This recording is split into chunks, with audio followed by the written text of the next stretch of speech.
Selamat pagi, siang, ataupun selamat sore. Saya senang sekali kita telah memasuki pada akhir dari kuliah Manajemen Kesuburan Tanah. Kali ini tema yang akan saya bawakan adalah tanah sehat untuk pertanian berkelanjutan. Jadi kita telah berdiskusi panjang lebar tentang manajemen kesuburan tanah. Goalnya sebenarnya untuk apa? Goalnya adalah untuk mendapatkan tanah sehat. Tanah sehat ini yang kita butuhkan, yang merupakan dasar dari pertanian yang berkelanjutan. Kesehatan tanah ini sangat erat kaitannya dengan pertanian berkelanjutan karena keanekaragaman dan aktivitas mikroorganisme tanah merupakan komponen utama dari kesehatan tanah.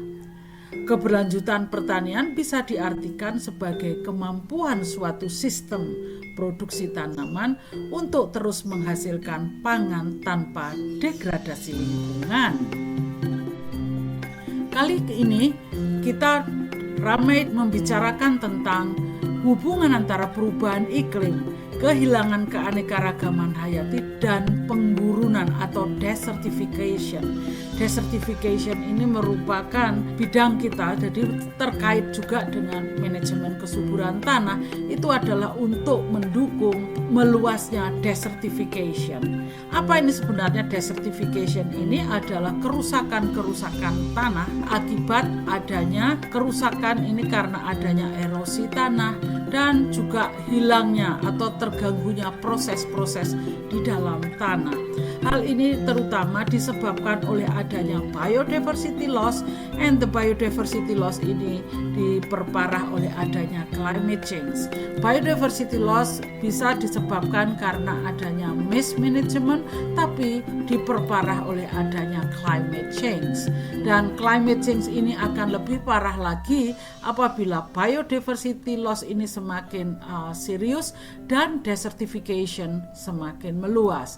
Desertification ini menjadi momok dikarenakan dapat mereduce, dapat mengurangi carbon sequestration yang ada di dalam biomasa tanaman dan yang ada di dalam akar tanaman. Ya, jadi desertification ini menjadi momok bagi pengendali climate change. Demikian juga biodiversity loss ini akan mengurangi beberapa services, yaitu yang berhubungan dengan service yang disebabkan oleh biodiversity, antara lain yaitu berhubungan dengan pengendalian hama penyakit, polinasi, kemudian rantai makanan dan sebagainya. Ini semua jelas sekali akan mengganggu keseimbangan ekosistem dan memperparah terjadinya desertification. Nah, disinilah kita dari MKT, Manajemen Kesuburan Tanah, bisa berperan di bagian yang tengah ini, terutama berhubungan dengan upaya mengurangi penggurunan yang ada di lahan-lahan pertanian maupun non-pertanian. Misalnya, contoh ini di tingkat das, kalau pada musim penghujan kita lihat airnya berwarna keruh seperti lumpur, ya. Kemudian biodiversitasnya ini rendah sekali dan karena di sekelilingnya banyak terbuka, diusahakan menjadi pertanian yang intensif. Ini menggunakan tentu saja pupuk dan keanekaragam penyemprotan insektisida, fungisida, herbisida, ya. Dan pada musim kemarau kebalikannya, terjadilah kebakaran hutan, dan ini juga akan mengganggu biodiversitas dan perubahan iklim, menyebabkan kekeringan yang berkepanjangan, menyebabkan petani semakin tercekik sehingga mereka harus menyirami, mengairi lahannya, ya. Inilah yang pemandangan yang kita sering jumpai di musim penghujan dan musim kemarau. Namun demikian, dari apa yang kita pelajari dari manajemen kesuburan tanah, apakah ada yang bisa kita sumbangkan dalam menangani masalah ini? Ini silahkan kalian kaji apa sebenarnya yang telah kalian pelajari yang bisa kita sumbangkan pada upaya mengurangi masalah-masalah di tingkat DAS. Di lain sisi, kebutuhan pangan manusia ini terus meningkat, rata-rata 1,1% per tahun dari tahun 2005 hingga 2007 hingga 2050. Hal ini dikarenakan adanya peningkatan populasi dan perubahan diet manusia. Ya, ini dinyatakan oleh Alexandra-Tos dan Bruinsma tahun 2012 dan Tillman pada tahun 2011. Ya, pada tahun 2050 itu diprediksi produksi pertanian termasuk untuk food, feed, fiber, and biofuels harus meningkat 60% untuk memenuhi perbedaan kebutuhan pangan yang dibandingkan sekarang dengan tahun 2050 mendatang. Ya, oleh karena itu ini merupakan tantangan besar bagi pertanian yang untuk memproduksi pangan ini tadi, dan tentunya kita membutuhkan tanah-tanah yang subur untuk mendukung kebutuhan pangan ini, untuk mendukung ketahanan pangan. Capaian pembelajaran kali ini, mahasiswa harus paham dan mampu menjelaskan tentang arti tanah sehat. Kemudian, mahasiswa mampu menjelaskan manfaat tanah sehat bagi manusia dan lingkungan, mencakup provisioning, menyediakan, regulating, supporting, dan cultural. Ya, jadi keempat hal ini tadi kenapa kita perlu tahu. Jadi ini di awal sudah mempelajari berbagai konsep-konsep dan prinsip-prinsip serta proses-proses di dalam tanah. Sekarang kalau kita sudah tahu semua itu, so what? Untuk apa itu semuanya? Nah, inilah yang kita sebagai penutup kita kaji bersama ya. Apa itu arti tanah sehat? Tapi sebelum kita masuk ke sana, kita masuk dulu apa arti tanah ini dalam kehidupan sehari-hari. Kita kembali ke mata kuliah DIT, dasar-dasar ilmu tanah dulu, bahwa tanah ini mempunyai banyak fungsi bagi kehidupan. Bisa merupakan media tumbuh tanaman, permainan edukatif bagi anak-anak, berfungsi untuk mendukung kegiatan para ibu-ibu untuk memasak di dapur dengan tersedianya peralatan dapur yang terbuat dari tanah. Kemudian bisa juga tanah ini menjadi media tumbuh bagi tanaman, baik itu skala luas maupun di dalam skala kecil. Dan tidak kalah pentingnya lagi sebagai bahan pendukung rumah tangga, jadi untuk bahan bangunan maksudnya. Dan jangan lupa bahwa tanah itu mempunyai peran sebagai arena bermain anak-anak.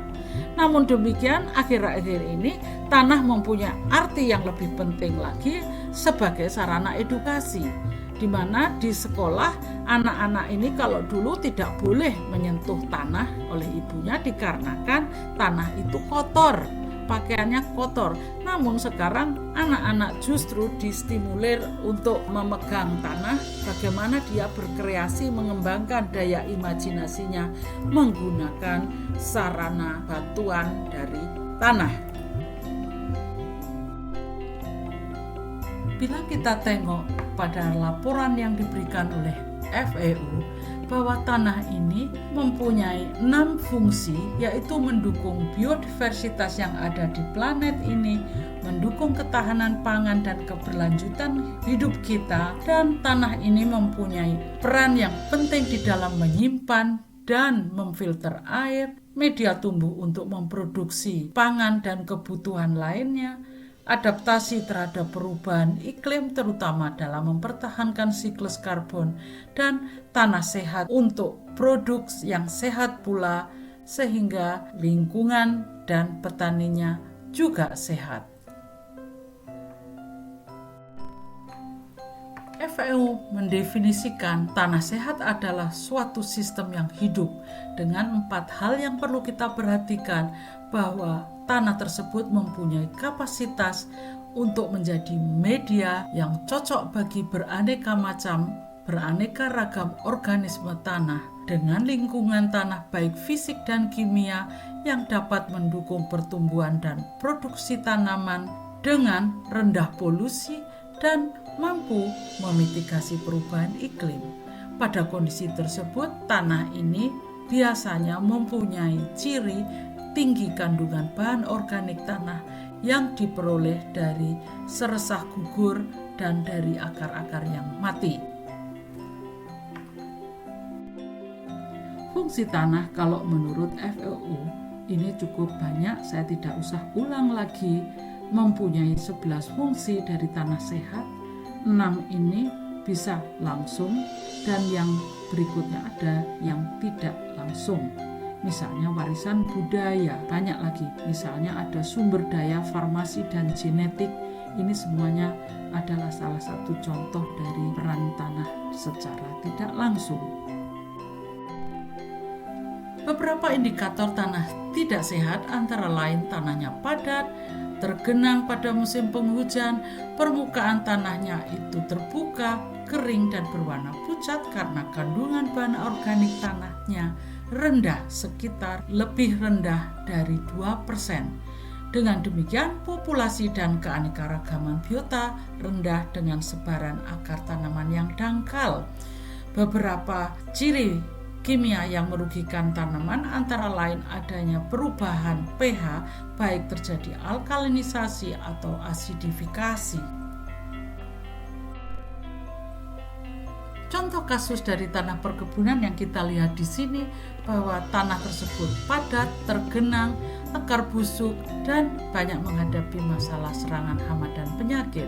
Kondisi tanahnya rendah C organik hanya antara 1-1,8% dengan total pori makro yang hanya 4,9% pada tanah-tanah yang miskin C organik. Namun pada tempat-tempat yang cukup tinggi C organiknya, total pori makro tanah lebih tinggi sekitar 30% daripada tanah miskin.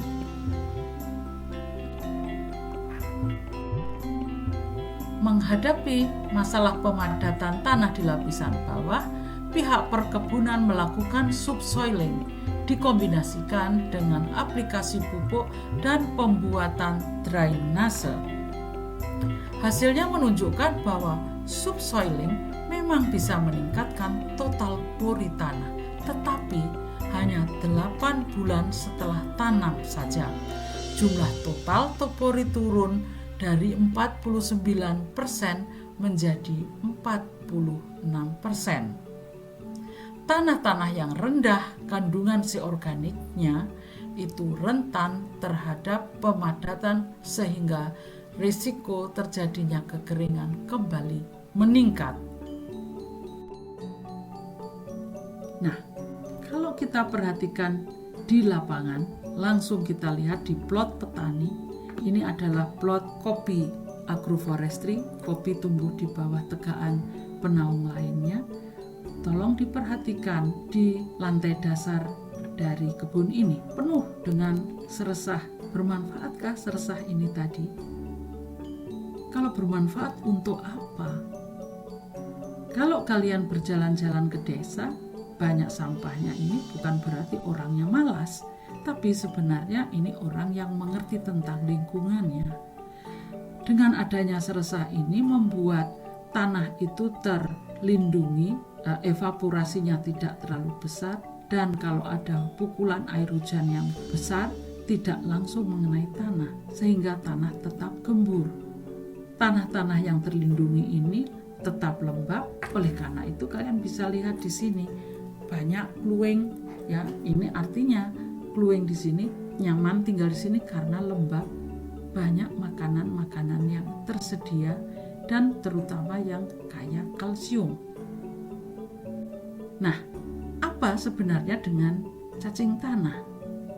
Ada gundukan di sini. Ini adalah petanda tanah subur. Kalau banyak tanah yang subur, banyak seresahnya ini, pasti banyak cacingnya. Jadi, cacing ini bisa dianggap sebagai indikator tanah yang subur. Kalau berdasar pengetahuan ilmiah ekologi, tanah itu memang sebagai habitat yang nyaman bagi biota apabila lembab, tadi saya katakan, dan banyak sumber energi. Lapisan seresah dan keanekaragaman tanaman yang ada di atasnya adalah jembatan penghubung antara keanekaragaman jenis tanaman dengan keanekaragaman biota. Namun demikian, masih belum banyak penelitian yang menuju ke sana. Biologi tanah biasanya hanya fokus kepada berapa jumlah hewannya, jenisnya apa, A, B, C, namun sangat jarang untuk menghubungkan, memahami apa fungsinya. Jadi, tutupan seresah merupakan kunci dari pengelolaan lahan yang sehat. Di bawah seresah yang tebal tadi ada kehidupan lain, dari salah satunya di sini adalah cacing tanah yang merupakan soil engineering. Nanti bagaimana, mengapa disebut soil engineering akan saya jelaskan di sini. Kalau yang kita lihat sebelah kanan ini adalah liang yang dibuat oleh cacing tanah. Di dalamnya ini ada tanah kascingnya yang ditinggalkan di dalam liang. Ini karena longgar, banyak air yang bisa masuk, jadi tanahnya menjadi lebih lembab, maka makin banyaklah akar-akar tanaman baru menembus ke dalam tanah. Namun demikian, cacing tanah hanya bisa tahan hidup tidak lebih dari kedalaman 30 cm, sehingga liang yang terbentuk hanya di lapisan atas saja. Sedangkan kalau kita perhatikan dari bagian tengah, kedalaman liang atau kedalaman pori-pori, ini pori besar ya, pori makro, ini terbentuk karena akar pohon yang mati di lapisan bawah di kedalaman lebih dari 30 cm, yang tidak dilakukan oleh cacing tetapi oleh organisme lain, yaitu akar tanaman. Juga memberikan manfaat bagi organisme lain, bagi organisme tanah dan akar-akar tanaman baru untuk tumbuh lebih dalam sehingga bisa bertahan di musim kemarau. Hewan-hewan atau organisme tanah yang mengubah kondisi di dalam tanah menjadi lebih nyaman, lebih layak menjadi habitat bagi organisme lain, maka organisme tersebut dinamakan soil engineering, termasuk hewan-hewan seperti cacing, semut, rayap, dan akar tanaman, karena perannya di dalam mempertahankan makroporositas tanah. Kita perhatikan sebelah kanan di sini ada warna biru-biru masuk, ini adalah menunjukkan bahwa air yang berwarna biru dengan methylene blue tadi, diberi warna methylene blue, masuk ke dalam tanah, menunjukkan bahwa tanah tersebut mempunyai cukup banyak makropor. Apabila tidak banyak, maka warna biru itu hanya berhenti di lapisan atas saja, 0 sampai 10 cm, atau mungkin hanya di lapisan organik. Jadi, kalau kita perhatikan di sini, tanah sehat itu hitam, walaupun tidak semuanya tanah hitam itu tanah yang kaya bahan organik. Tanah sehat kaya bahan organik. Jadi, untuk mempertahankan kesehatan tanah, kita harus mempertahankan kandungan bahan organik tanahnya. Kandungan bahan organik tanah tidak harus didatangkan dari luar dengan mengangkut dari lain tempat berton-ton bahan organik, tapi cukup dari sekeliling kita. Bisa juga in situ, ditanam tanaman yang bermacam-macam jenisnya, yang permanen sepanjang tahun. Di dalam MKT, manajemen kesuburan tanah, kita tidak hanya berbicara tentang mempertahankan kesehatan tanah atau kita hanya membicarakan tentang manfaatnya kesehatan tanah, tetapi kita membicarakan tentang upaya kita membenahi tanah-tanah yang tidak sehat menjadi tanah-tanah yang berfungsi kembali. Tanah sehat ini tidak bisa terbentuk tiba-tiba. Yang biasanya ini bisa terbentuk dalam waktu panjang dan memerlukan kejelian pengelolanya dalam mengatur bagian atas tanaman yang ditanam dalam lahan. Itu bisa kita sebut sebagai regulator.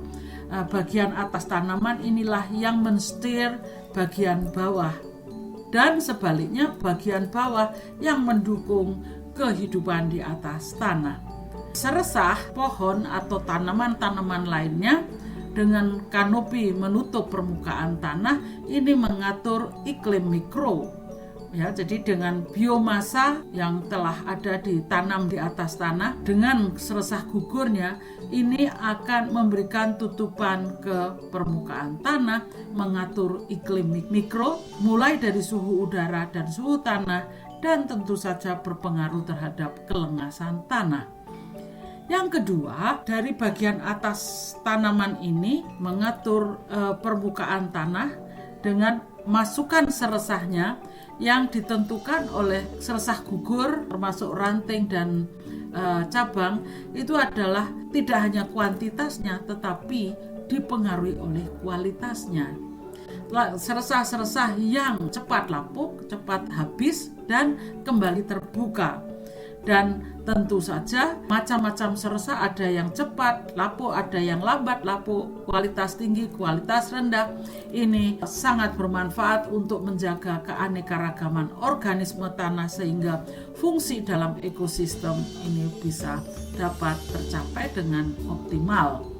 Jadi sebenarnya kalau kita lihat skema di sebelah kiri bahwa biomasa dan seresah tanaman yang tumbuh dalam suatu lahan ini mempengaruhi ekosistem di dalam tanah dan melalui pembentukan atau pembangunan bahan organik tanah yang bermanfaat bagi sistem dalam tanah.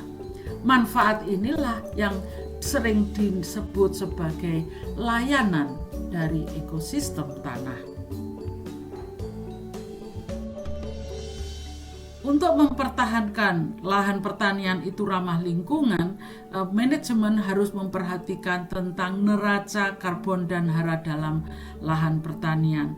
Pada bagian ini, evaluasi keseimbangan hara di lahan pertanian dapat digunakan sebagai alat yang dapat membantu untuk mengevaluasi potensi terjadinya hara yang berlebih yang memungkinkan hilang dari peredaran tanah dari dalam tanah yang berpotensi mencemari lingkungan. Kita perhatikan vegetasi menggugurkan daun, ranting, dan cabang serta bunga dan buah sebagai seresah. Dari seresah ini tertumpuk di permukaan tanah dan segera dikonsumsi oleh organisme tanah.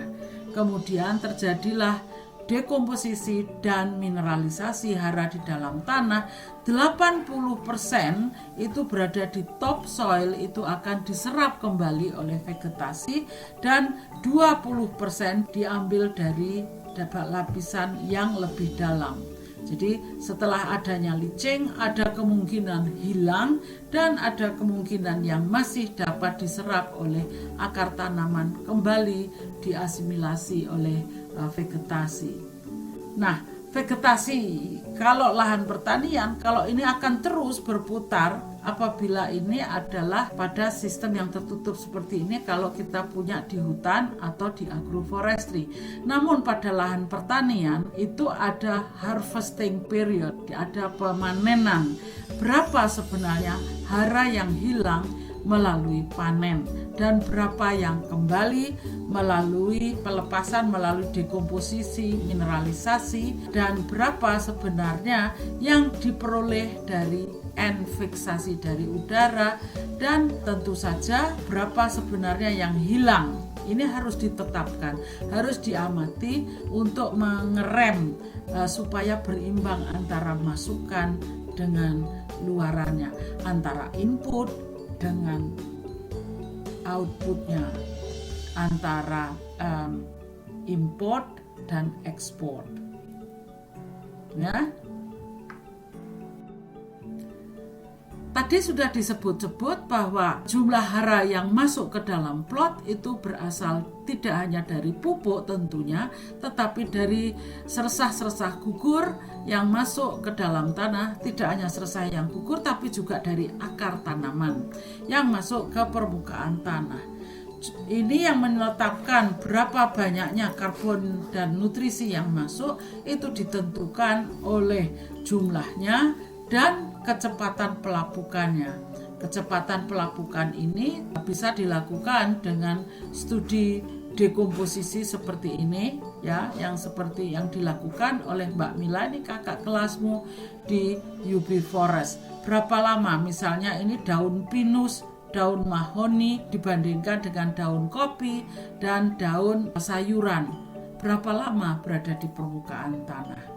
Kalian bisa pelajari lagi apa faktor-faktor apa yang mempengaruhi laju dekomposisi. Dari UB Forest ini adalah data sementara bahwa neraca karbon di dalam agroforestry pinus dicampur dengan kopi arabica. Kalian perhatikan bahwa masukan hara itu adalah berasal dari bagian atas dari biomasa. Ini dari seresah yang gugur itu berapa? Nah, seresah yang gugur ini 0,04 itu adalah seresah-seresah gugur yang tersangkut di ranting dan cabang pohon, sedangkan yang masuk ke dalam tanah, masuk ke permukaan tanah itu sebanyak 8,5 ton per hektar per tahunnya. Sedangkan dalam sistem tersebut perlu ada pruning dikarenakan pinus telah terlalu tinggi menutupi atau menaungi kopi, sehingga perlu dipangkas dan pangkasannya itu sebanyak 11 ton per hektar. Kemana pangkasan ini? Apakah kembali ke lahan ataukah diangkut keluar plot? Kalau diangkut keluar plot berarti itu ada ekspor. Untuk perawatannya, kopi ini perlu dipangkas agak rendah agar lebih mudah di dalam memanennya. Kopi biomas ini yang masuk ke dalam tanah terdapat 2 ton karbon per hektarnya, dan melalui biomas pruning ini tadi dikumpulkan menjadi kayu bakar. Berapa kayu bakar yang diangkut keluar? Ini tidak banyak, hanya sekitar 0,2 ton per hektar saja. Nah, dari sinilah kemudian seresah yang ada di permukaan tanah akan mengalami dekomposisi dan mineralisasi, memasuki pool bahan organik tanah dan adanya dekomposisi dan mineralisasi bahan organik tanah ini melepaskan nutrisi, dan nutrisi ini dimanfaatkan oleh tanaman atau pohon yang tumbuh di atasnya, baik pinus maupun kopi. Nah, dari kopi ini tadi ada yang dipanen ini berapa ton per hektar. Ini masih belum diperoleh, ini gambarannya berapa, masih di dalam proses pengamatan. Sedangkan bahan organik tanah ini semakin tinggi akan diikuti oleh peningkatan biomasa mikrobia, ya. Kemudian dari sini menyebabkan di dalam tanah itu semakin banyak respirasi tanahnya atau pelepasan CO2 keluar dari tanah ke atmosfer.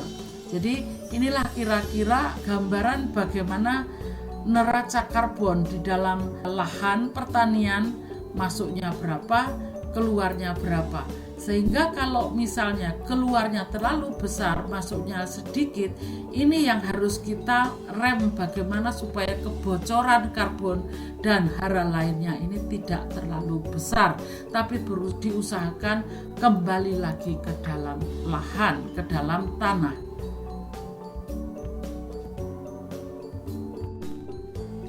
Manajemen kesuburan tanah tanpa diiringi oleh usaha yang lainnya seperti seleksi tanaman dengan sistem akar yang intensif dan dalam, ini akan mempercepat atau meningkatkan potensi keberhasilan dari manajemen lahan.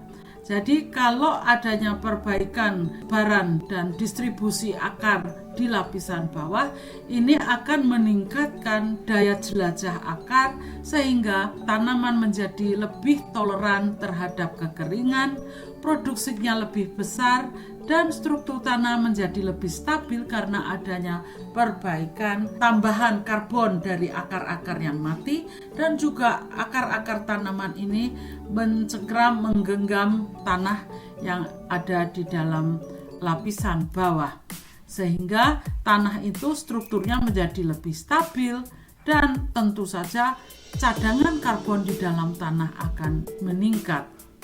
Jadi ini saya tekankan di sini untuk menunjukkan bahwa di dalam kajian MKT kita masih setengah jalan, kita masih banyak membicarakan tentang ketersediaan hara, ya. Kehilangan dan ketersediaan hara masih sedikit menyentuh pada bagian fisika tanah dan biologi tanahnya.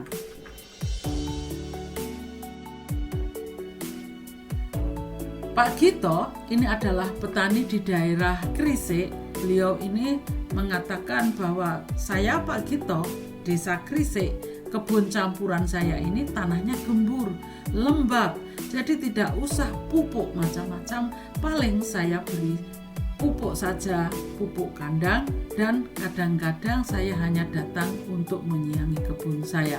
Jadi petani ini dia sangat simple dalam merawat kebunnya, bagaimana memanage kebunnya, karena kebunnya berupa pohon kopi ditanam di bawah tegaan mahoni dan bercampur dengan pepaya, ada pisang, ada kakao, dan ada tumbuhan bawah lainnya yang tahan naungan. Jadi pemahaman, pengetahuan petani akan naungan, kekeringan, adanya kompetisi atau tidak, pengetahuan lokal ini sudah sangat baik karena mereka sehari-harinya bergelut dan melihat langsung dengan tanamannya di lapangan. Demikian juga yang di sebelah kanan ini, tanaman saya ini membutuhkan mulsa yang macam apa. Dia tahu ini jangan pakai yang model mulsa B misalnya, karena mulsa B ini terlalu rapat, tanaman menjadi kurang bisa hidup dengan baik karena masih membutuhkan sekian persen cahaya dan seterusnya. Ya, jadi pengetahuan petani ini tidak bisa dilepaskan begitu saja dari upaya kita memanage kesuburan tanah. Keberhasilan dari upaya kita memanage lahan kita, memanage kesuburan tanah kita, ini perlu kita ketahui dengan mempelajari hubungan antara struktur dari agroekosistem. Ini bisa kita amati mulai dari tanamannya, bagaimana memanagenya, kemudian apa fungsinya, ini dalam gambar sebelah kiri, fungsinya itu artinya dapat disimpulkan, dan manfaatnya bagi manusia. Ini kalau sudah menyangkut manfaat bagi manusia, ini akan penting untuk pengambilan keputusan atau pengambilan kebijakan dalam kaitannya dengan siklus pertumbuhan pohon, pertumbuhan tanaman, dan pembentukan serta dekomposisi bahan organik tanah. Ini ada dalam publikasi yang ditulis oleh Gusli et al. 2020 di daerah Sulawesi Tengah. Nah, di bagian tengah, setelah kita membicarakan tentang jasa dan manfaatnya, ini akan mempengaruhi nilai-nilai yang ada di dalam masyarakat, dan ini bisa memberikan umpan balik kepada para pengambil kebijakan yang ini nanti akan menentukan model manajemen macam apa yang akan dilakukan, sehingga ini nanti akan mempengaruhi fungsinya. Nah, kalau yang di bagian tengah ini berbicara tentang hubungan antara struktur dan fungsi dari lahan, ya. Ini yang terpenting adalah pemilihan. Dalam manajemen ini kita memperhatikan elemen pohon. Pohon itu baik yang di hutan maupun di perkebunan ataupun di agroforestry atau di dalam pekarangan di urban area. Yang kita pentingkan di dalam manajemen lahan ini atau konservasi di lahan ini adalah tajuknya. Kita perhatikan bentuk tajuknya, stratanya, kemudian akarnya. Jadi tutupan kanopi dan akarnya. Kemudian dari sini akan penting sekali pengaruhnya terhadap pembentukan atau penyusunan bahan organik tanah, yang ini tentu saja sangat dipengaruhi oleh tekstur tanahnya, temperatur, biota, dan pH. Nah, dari sinilah bahan organik tanah ini mempunyai peran, yaitu dalam kaitannya dengan penyediaan air bersih, yang itu berhubungan dengan kemantapan agregat dan pembentukan pori-pori tanah yang dapat menstimulir infiltrasi kapasitas tanah dalam menahan air. Ini sangat dibutuhkan oleh manusia, ini terutama untuk strategi beradaptasi oleh adanya perubahan iklim. Ini penting, yang H2O ini tadi, air ini penting bagi petani. Sedangkan bahan organik tanah ini penting untuk produktivitas dan cadangan karbon di daratan. Ini bukan penting bagi petani, mungkin petani tidak terlalu menghiraukan ini, tapi ini lebih penting untuk policy makers. Ya, jadi ini produktivitas cadangan karbon di dalam tanah dan seterusnya ini penting sebagai strategi mitigasi perubahan iklim yang dibutuhkan oleh policy maker.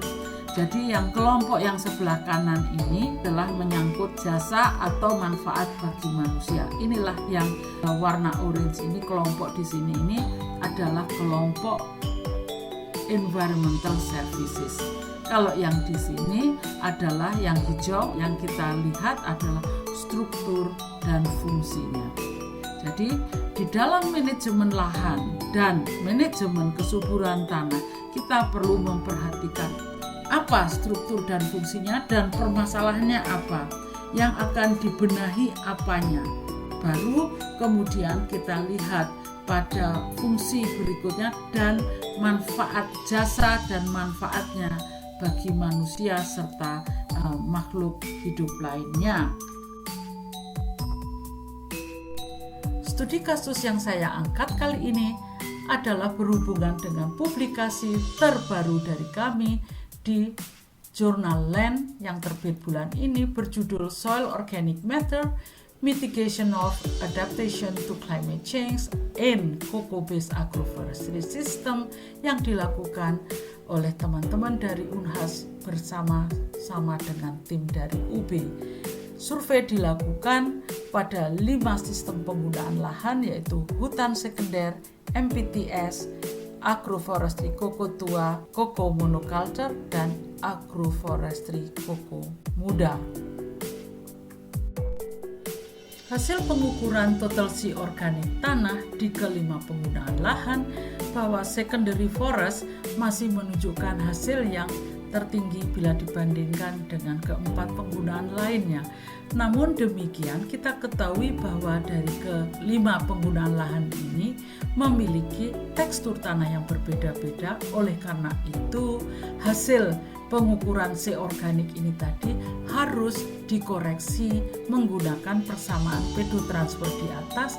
Hasilnya ternyata bahwa agroforestry muda pun sudah bisa memiliki sea organik yang kurang lebih sama dengan yang di hutan sekunder. Sedangkan di tanah-tanah agroforestry kakao tua tidak mengalami perbedaan yang nyata dengan yang tanpa dikoreksi oleh tekstur tanahnya.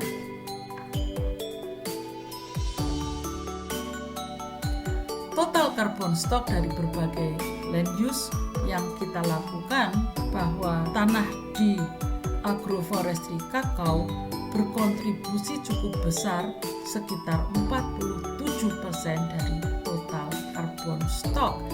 Dengan demikian, sistem penggunaan lahan agroforestry berbasis kakao ini perlu diperhitungkan di dalam upaya mempertahankan cadangan karbon di lanskap di daerah Polman.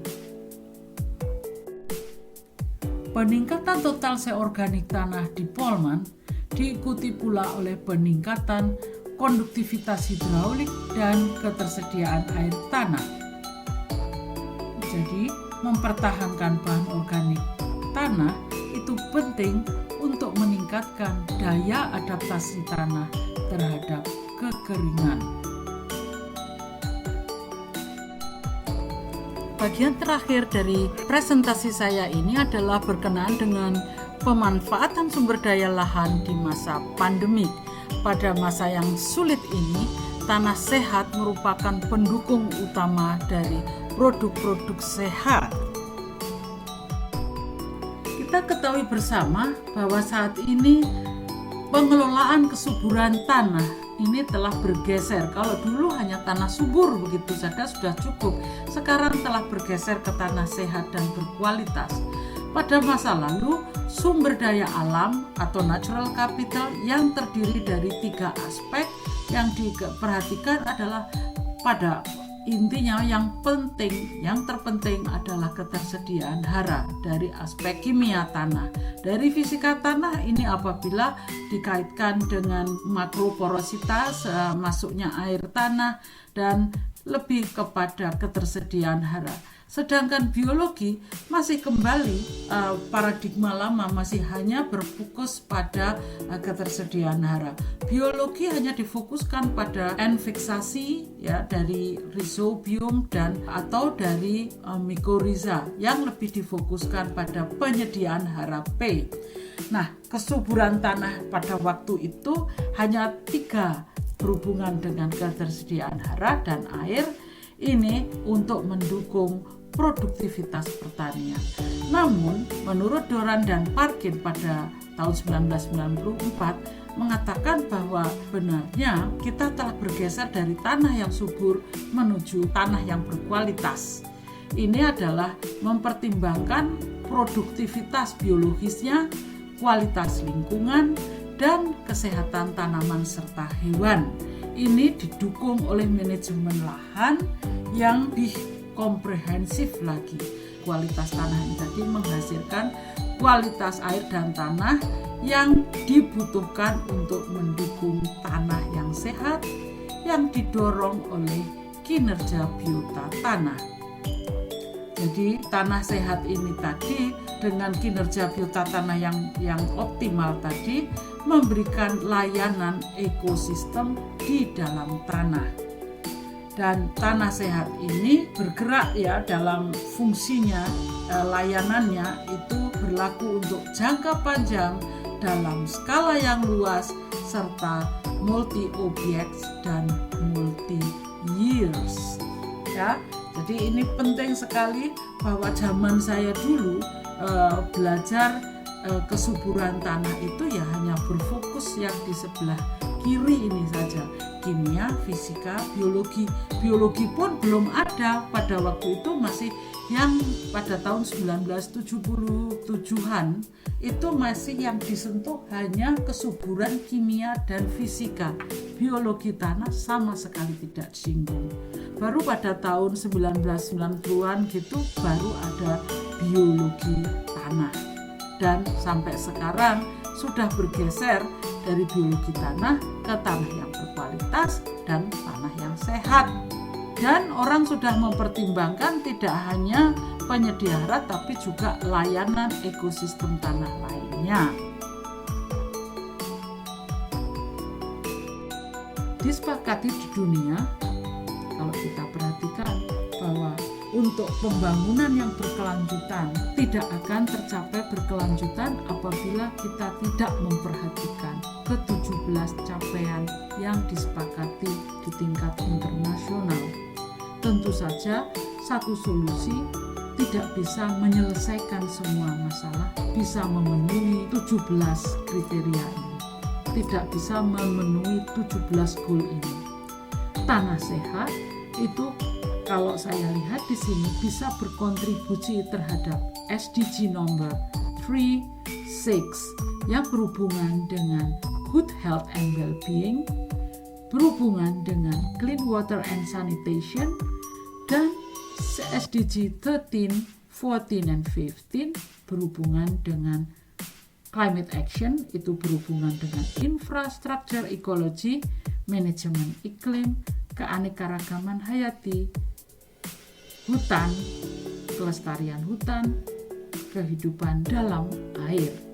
Jadi tanpa memperhatikan capaian-capaian yang atau goal-goal yang disepakati dunia ini, kita tidak akan pernah ada dalam satu titik. Tiba saatnya kita di penghujung dari mata kuliah manajemen kesuburan tanah ini, bahwa mempertahankan bahan organik tanah ini merupakan strategi yang paling ampuh untuk mempertahankan tanah sehat guna mendapatkan akar-akar yang berkembang dan tumbuh sehat untuk mendukung pertumbuhan tanaman yang sehat. Dengan demikian, bahan organik tanah ini merupakan puzzle yang menghubungkan, jembatan yang menghubungkan antara strategi adaptasi dan mitigasi terhadap perubahan iklim. Dengan demikian, apabila kita memperoleh tanah yang sehat ini, ciri-cirinya untuk beradaptasi ini, tanah memiliki makroporositas yang tinggi, konduktivitas dan ketersediaan air tanah, serta aerasi tanah, dan kualitas struktural juga meningkat. Untuk strategi mitigasinya, karena berhubungan dengan upaya menurunkan emisi karbon dengan adanya pertumbuhan yang lebih baik, maka C-stok lebih tinggi, produksi seresah yang ada di permukaan tanah lebih banyak juga dan beraneka ragam pula, dan ini semua akan menghasilkan biodiversitas tanah yang lebih tinggi yang bisa membantu aktivitas-aktivitas lainnya dalam tanah. Dengan demikian, proses-proses dalam tanah akan berlangsung dengan seperti adanya di alam ini. Saya harap upaya pemahaman ini dapat membantu mahasiswa mencerna apa yang ada di sekelilingnya. Semoga lingkungan kita tetap bersih, sehat, hijau, lestari, dan kita tumbuh sehat. Mudah-mudahan corona cepat minggat. Baik, mahasiswa semuanya, I wish you a happy new year. See you next year. Terima kasih. Wassalamualaikum warahmatullahi wabarakatuh.